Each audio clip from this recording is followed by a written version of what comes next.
Hello, welcome to Alchemist e-learning platform. So today we will discuss one question from the GATE examination, which is asked in the 2011 GATE examination. So here is both the question containing 2 marks. So if you know the steady state approximation concept, then you can easily answer this question. So what is the concept of your steady state approximation? तो steady state approximation में क्या होगा? That in the steady state approximation, we assume that the di upon dt, the rate formation of our intermediate is approximately zero. ये consider करके हम चलते हैं for our steady state approximation, right. तो यहाँ पे हमारा फर्स्ट क्वेश्चन क्या है? The first question is the under the steady state approximation for the intermediates the rate of the decomposition of ozone minus DO3 upon dt is क्या होगा, right. तो D I हमें क्या फाइंड आउट करना है? Minus DO3 upon dt, ये हमें find out करना है।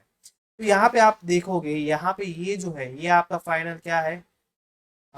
फॉर्मूला है फॉर योर रिएक्शन, राइट। तो इसके ऊपर से आप जो अपने रेट का जो फॉर्मूला है वो ऐसे निकाल सकते हो, माइनस 1/2 DO3 अपॉन dt।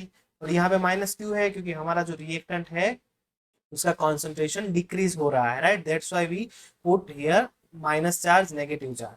तो यहाँ पे जो है ये आपका हो जाएगा रेट का फॉर्मूला, राइट। तो इसको जो है, अगर ये जो दो है इसको मैं इज इक्वल टू के इस तरफ ले जाऊंगा तो फाइनल हमें क्या मिलेगा? DO3 upon dt is equal to 2R।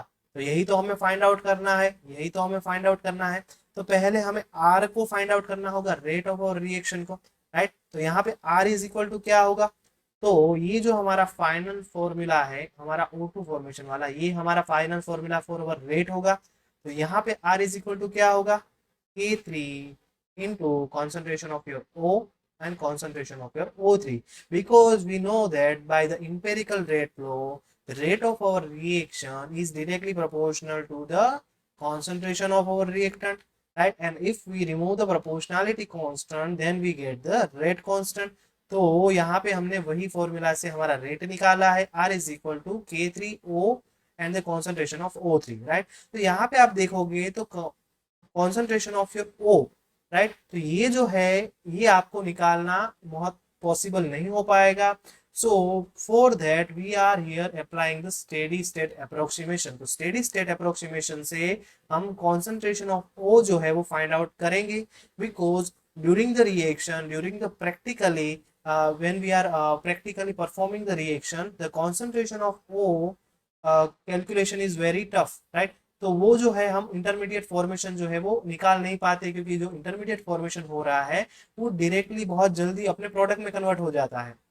आपका रिएक्टेंट जो है वो रिएक्शन करेगा, इंटरमीडिएट फॉर्मेशन करेगा, राइट। और तुरंत ही वो बहुत फास्ट रिएक्शन होके वो कन्वर्ट हो जाएगा अपने प्रोडक्ट में। So you don't have time to determine what is the concentration of your intermediate. तो यहाँ पे हम लगाएंगे हमारा स्टेडी स्टेट अप्रोक्सीमेशन, जिसमें हम एज्यूम करेंगे that the rate formation of our intermediate is approximately zero. तो यहाँ पे हमारा DO अपॉन dt क्या होगा, राइट। तो वो हमें पहले निकालना होगा। तो जहां पे भी हमारा ऑक्सीजन वाला पार्ट है वो हमें देखना होगा। तो हमारा ऑक्सीजन वाला पार्ट जो है सिर्फ O वाला, मतलब ऑक्सीजन मतलब सिर्फ O वाला जो पार्ट है, यहाँ पे भी है, यहाँ पे भी है और यहाँ पे भी है, तीनों रिएक्शंस में, यहाँ पे यहाँ पे यहाँ पे। तो यहाँ पे आप अपने रेट का फॉर्मूला कैसे निकालोगे? तो यहाँ पे आप जो है इसका रेट निकाल रहे हो, तो यहाँ पे आपको इसको देखना है और अपने एरो को देखना है। अगर एरो जो है वो आपके जिसका भी आप रेट निकाल रहे हो उसके तरफ है तो वहां पे आपका पॉजिटिव साइन आएगा, तो यहाँ पे आपका पॉजिटिव K1 आएगा, राइट। और यहाँ पे आपके कॉन्सेंट्रेशन में आपके जो एरो का पीछे वाला पार्ट होगा वही आएगा कंपल्सरी। हमेशा आपके एरो का पीछे वाला पार्ट जो है वही आपके कॉन्सेंट्रेशन में आएगा। तो यहाँ पे आपका M and O3 for your first हो जाएगा। अगर यहाँ पे दूसरे में देखोगे तो एरो देखो, एरो का पीछे वाला पार्ट जो है वो आपका जो आप रेट निकाल रहे हो उसकी तरफ है, तो यहाँ पे आपका -K2 हो जाएगा, राइट। और कॉन्सेंट्रेशन में तो कंपलसरी क्या बोला कि पीछे वाला पार्ट ही लिखना है, तो O2 हो जाएगा, O हो जाएगा एंड M हो जाएगा, राइट। और थर्ड वाला जो रिएक्शन है यहाँ पे आपका ऑक्सीजन सॉरी O जो है, ये आपका इंटरमीडिएट O जो है वो यहाँ पे है। और यहाँ पे अगर आप एरो देखोगे तो इसका भी पीछे वाला पार्ट जो है वो आप जिसका रेट निकाल रहे हो उसकी तरफ है, तो यहाँ पे भी आपका -K3 आएगा और कॉन्सेंट्रेशन में तो हमेशा एरो के पीछे वाला पार्ट ही लिखना है, तो intermediate of your O and O3। तो ये तीनों रेट का जो फॉर्मूला जो है हमने निकाल लिया, वो हमें कहाँ पे रखना है, हमारा फाइनल ये DO/dt के लिए लिखना है। तो हम लिख देंगे, फर्स्ट हमारा आ जाएगा ये K1 वाला जो कि है positive K1 into concentration of M into concentration of M into concentration of O3। Second जो है वो हमारा क्या निकलता है, -K2 O2 into O, -K2 O2 into O, right. ये हमारा सेकेंड निकल गया। और यहाँ पे हमारा M भी है, यहाँ पे हमारा M भी है, ओके। फिर हमारा थर्ड के लिए क्या निकला, -K3O into O3, -K3O into O3, right.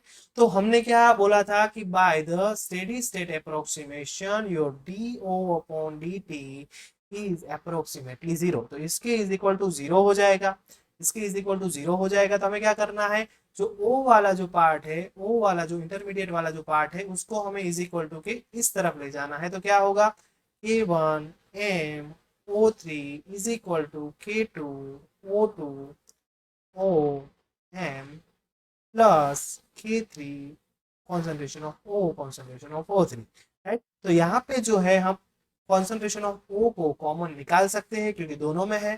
तो फाइनली क्या मिलेगा, K2 concentration of O2 concentration of M plus K2 3, ये आ गया आपका फाइनल O3, ओके।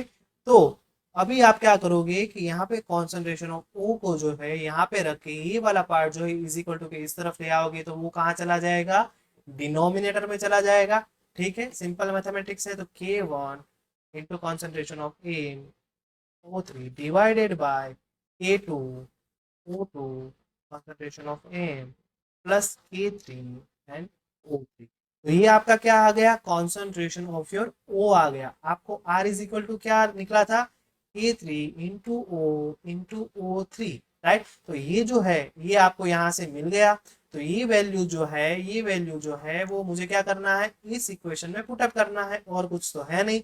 तो यहाँ पे R इज इक्वल टू क्या होगा, K3 into K1 concentration of M O3 into ये एक O3 ऑलरेडी वहां पे था, और यहाँ पे आपका K2 into O2 concentration of your M K3 into concentration of your O3। अगर यहाँ पे आप देखोगे तो आपको क्या पता करना था, the decomposition rate of your DO3 upon DT, और वो हमने क्या निकाला, 2R आ रहा है हमारा, और R इज इक्वल टू क्या मिला हमें, ये वाला जो फॉर्मूला है वो मिल गया।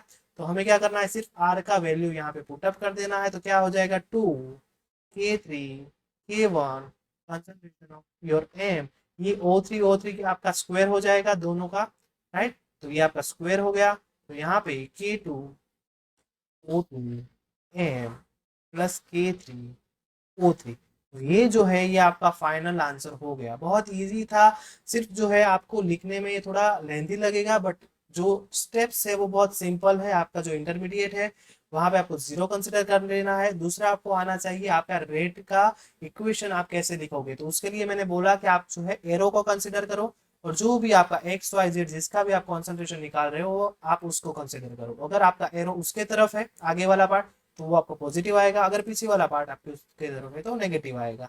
और कॉन्सेंट्रेशन में तो हमेशा आपको जो पीछे वाला पार्ट जो है वहां पे जो जो भी आपके मॉलिक्यूल्स है, एटम्स है वो दिए है वही आपको लिख देना है। तो बहुत सिंपली आप ये ट्रिक जो है वो अप्लाई कर सकते हो। अभी यहाँ पे आपका सही आंसर क्या होगा, तो यहाँ पे अगर आप देखोगे तो ये वाला जो है A 2K1 K3 O3 square M, ये आपका सही आंसर हो जाएगा। तो first is your A is your right answer. तो कैसे होगा ये हमने निकाल लिया। अभी सेकंड क्या पूछा है आपको, अगर K3O concentration of O3 is greater than K2 concentration of your O2M, right, then the activation energy of the overall reaction। तो यहाँ पे अगर ये कंडीशन अगर अप्लाई करेंगे तो हमारी एक्टिवेशन एनर्जी क्या होगी। तो यहाँ पे आपका फाइनल रेट का फॉर्मूला जो है वो ये निकल रहा है, ये आपका फाइनल रेट का फॉर्मूला निकल रहा है। और हमने क्या यहाँ पे क्या पूछा है कि फाइनली जो ओवरऑल रिएक्शन जो होगा उसके लिए एक्टिवेशन एनर्जी क्या होगी, और एक कंडीशन दे दिया है। तो कंडीशन क्या दिया है, that K3O3 is greater then K2O2M, right. तो यहाँ पे अगर ये कंडीशन जो है यहाँ पे हम फाइनल रेट के फॉर्मूला में कंसिडर करेंगे तो क्या होगा, ये जो पार्ट है हम इस पार्ट को, ये पार्ट जो है इस पार्ट को हम इग्नोर कर सकते हैं, इग्नोर कर सकते हैं। तो फाइनली हमारा रेट का फॉर्मूला क्या आएगा, फाइनली हमारा रेट का फॉर्मूला आएगा K3 K1 concentration of MO3 square divided by K3 ये हमारा फाइनल रेट का फॉर्मूला आ गया। अब यहाँ पे आप देखो कि K3 कैंसिल आउट हो जाएगा, यहाँ पे आपका concentration of O3 concentration of O3 एक जो है वो कैंसिल आउट हो जाएगा। तो फाइनली आपको R इज इक्वल टू क्या मिला, K1 into concentration of M into concentration of O3। यहाँ पे आपके दो थे, एक जो था वो कैंसिल आउट हो गया तो एक बच गया, राइट। तो आपको पता है कि K जो है K इज इक्वल टू क्या होता है, A into E raise to minus EA1।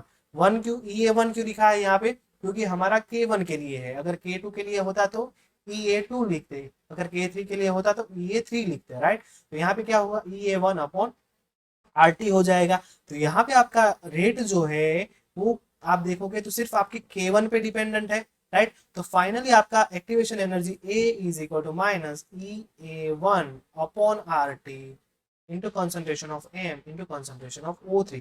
तो यहाँ पे आप देखोगे तो आपका फाइनली जो एक्टिवेशन एनर्जी जो है वो सिर्फ आपका EA1 पे ही डिपेंडेंट है, और EA1 जो है वही आपका ओवरऑल एक्टिवेशन एनर्जी होगा, क्योंकि वहां पे दूसरा कोई रेट कांस्टेंट है नहीं, तो कहीं और एक्टिवेशन एनर्जी जो है वो आपका आएगा नहीं। तो बहुत इजी है आपको कैसे एक्टिवेशन एनर्जी अपने ओवरऑल रिएक्शन का निकालना है। तो यहाँ पे आपको एग्जाम्पल में दे दिया था कि आपका K3 is greater than K2, right.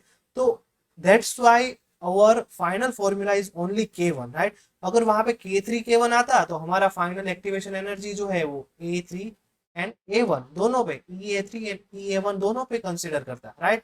तो यहाँ पे आपको क्या देखना है, फाइनल जो है आपका सिर्फ K1 पे डिपेंडेंट है, और K1 इज इक्वल टू क्या होगा, K1 is equal to K into E raised to minus EA1 upon RT. So that's why our overall reaction is only the overall activation energy of our reaction is EA1। तो EA1 जो है हमारा सही option होगा। तो यहाँ पे ये जो D जो है, D ये जो है ये आपका सही ऑप्शन होगा।